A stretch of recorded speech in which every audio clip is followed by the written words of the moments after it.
Well, let me ask you, both of you, if someone comes to you with a top 10 pick for Jaylen Brown, what do you say? And I know there's a big difference. If they come to you, Kevin O'Connor was on this morning with Fred and Hardy, and he said, San Antonio might be shopping the number 2 overall pick. Thank you, Jimmy. If you get the number 2 overall pick for Jaylen Brown, are you doing that? Nope. No, not unless, there's something going on with Cooper Flagg in Dallas telling the Mavericks, I'm never going to play for you. Harumph. And that somehow he ends up falling to 2, which, again, that's just a pipe dream. Doesn't feel like anything like that is happening. I go with the known commodity in the NBA. I am not trading Jaylen Brown for the number 2 pick. Nor am I. Look, and if you had asked me in a different year, I might say yes. But this draft feels like a one-player draft. Yeah, if the draft, I'm with Mazz on this. If the draft was deeper, then we could have that conversation. So I think, under normal circumstances, I might be inclined to say yes, because I'm willing to trade anybody at any time for the most part, depending on what the return is. You tell me the return's worth it, sure, I'll trade Tatum if you can give me a good return for him. And I know that's a subjective thing. But in this draft, knowing what we know, my answer is no. I got to get a proven player back for Jaylen Brown if they're going to do that. I'm not, Flagg is sort of a unique case because of who he is and how he plays. So if it was the number 1 pick, I think you'd have a conversation, but I'd still keep Jaylen Brown. What about Derek White? Not in this draft. Yeah, right. So what was the rumor that who was the team? It's whoever's the 9th overall. Number pick. 9 for Derek White. Yeah, I'm not doing that. No, I don't want to strip this thing down so that you're like worse than an Eastern Conference middler. Like you can still compete next year. I'm not doing that. I think you can make the case that they should have done what they've done so far.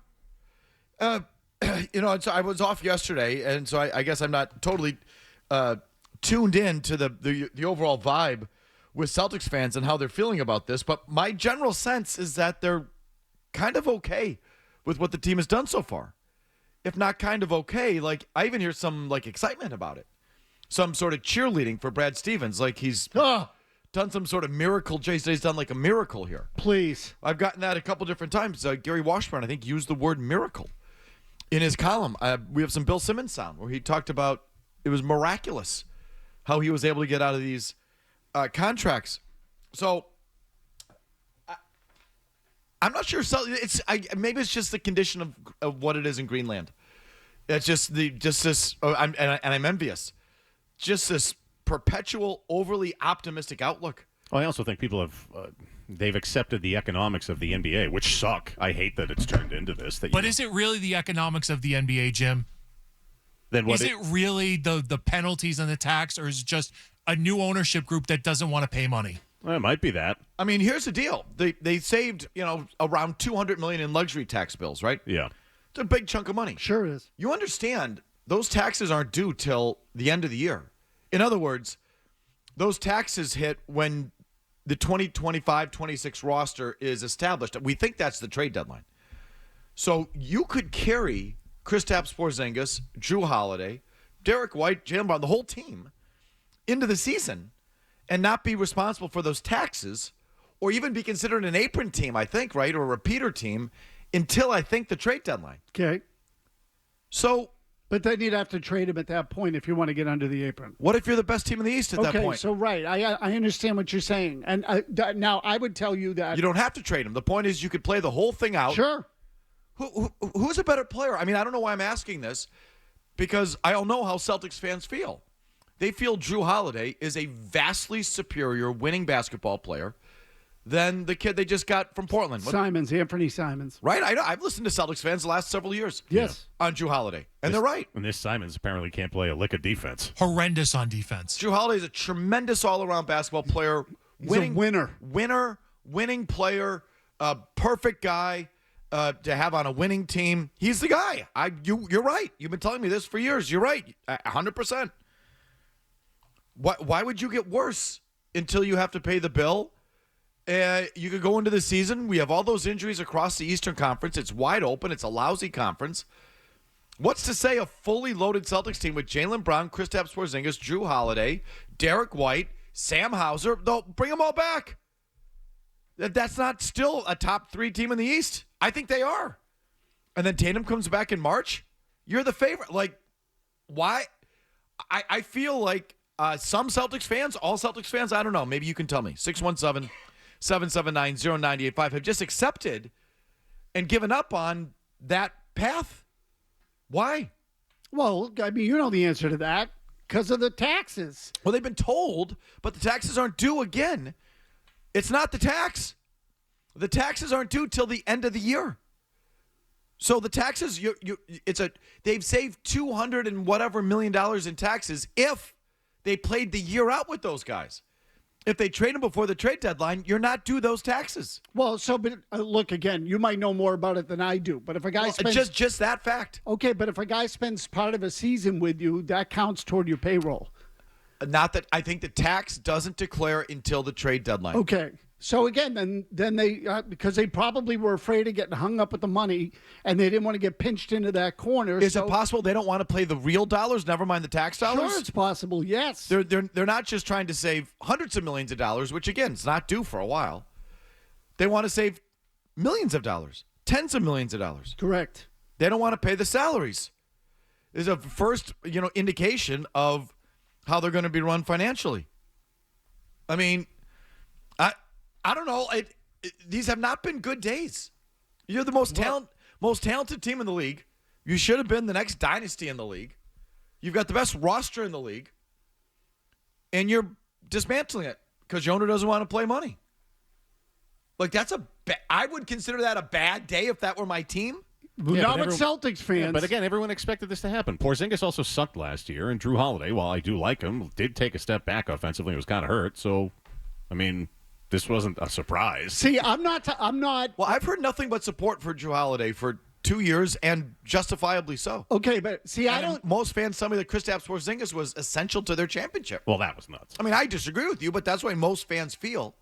So most fans were all in on Porzingis, all in on Drew Holiday. You could have kept those guys and not paid any tax until you got to the trade deadline. You could have played that out. You could have seen how Tatum was. I mean, you could have played the whole thing out. See what the East looked like. See if anyone had emerged. See how Tatum was progressing. See what the team looked like with everybody still here but no Tatum. And then you could have gotten to, what are we talking, February? When was the trade deadline? Yeah, middle of February. Okay. Basically. And then you could have said, okay, you could have gotten to Christmas. You could have gotten to January. You don't have to play it to the wire. But you could have played it into the year and then said, oh, wait a minute. Tatum's way ahead of schedule. We're a top 2-3 team in the East without him. With him, we're a favorite again.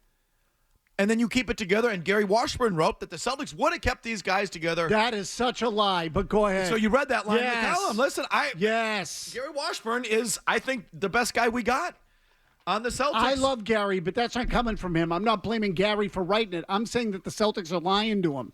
That the idea that they were going to keep it together if Tatum didn't get hurt, how convenient. Listen, basketball is not my first sport, so I'm just going to follow your lead, the experts.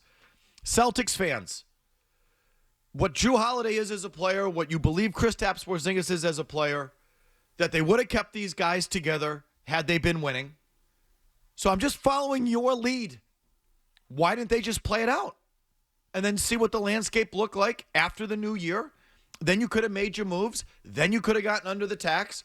If it wasn't happening, it wasn't happening. If Tatum wasn't going to be back in time, if some teams in the East, Detroit, Orlando, whoever had emerged, and you weren't going to catch them, and it wasn't working, okay, then you do it then. Why'd you do it now? The taxes weren't there. It's not like April 15th.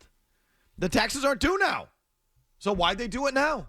And why is everyone's so ready to just let him off the hook? Well, so that's the part that gets me is the euphoria over some of the deals that Stevens is making. I've never seen people get more horned up over second-round picks in my life. Oh, my God, please. Like, Would you again, care about second-round picks? let alone the love being heaped upon Brad Stevens now, who, King Midas himself, everything he touches turns to gold.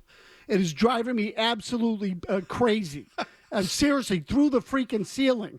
But look, with regard, I have no problem with them moving Porzingis and Holiday.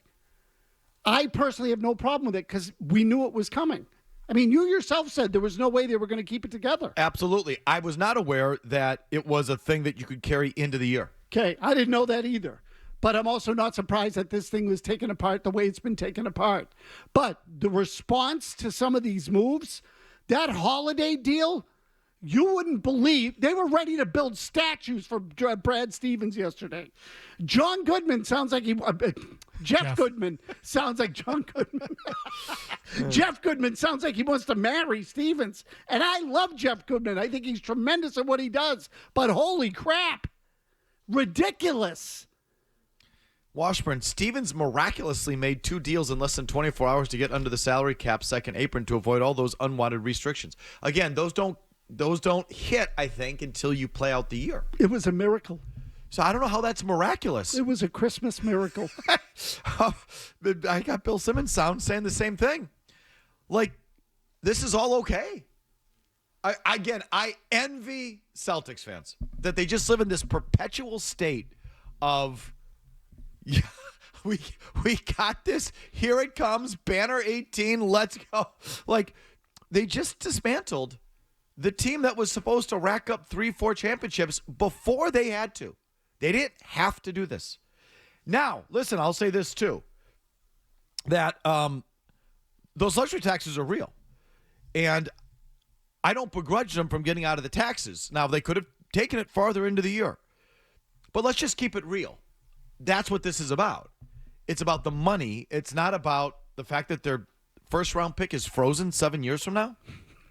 Like, that poppycock. Because if you're good, you're going to be drafting 27, 28, 29, 30 anyway. So what's the diff? I mean, seriously, our draft pick is frozen 7 years from now. Oh, no, they're drafting 28 tonight. Okay, but see, you're conflating two things, two useless things. The first one is their draft pick is frozen, meaning they can't trade it. Now, the other thing, Jim, big Jim Stewart, if they're in this repeater apron, their first-round pick goes to the bottom of the league. Oh, no, not that. So they go from 28 to 30? What a drop. I'm serious. The apron, the quote-unquote apron penalties are bogus. They don't want to pay hundreds of millions of dollars. No, it's the money. It's definitely the money. So let's just be honest with ourselves. Pags would have kept this team together. Call it for what it is. Steve Pagliuca said he would have kept this team together. You believe him? Probably not. But, I felt it at the time. These new owners now have the excuse. They now have the excuse. They have the cover to save themselves money. Because that's all that is. And no one's even thinking about the other alternative, which is to take it into the year, play it out. And you might be the favorite in the Eastern Conference if you just played it out with the team that you have. But your owners don't want to pay the freight. Let's just call it for what it is.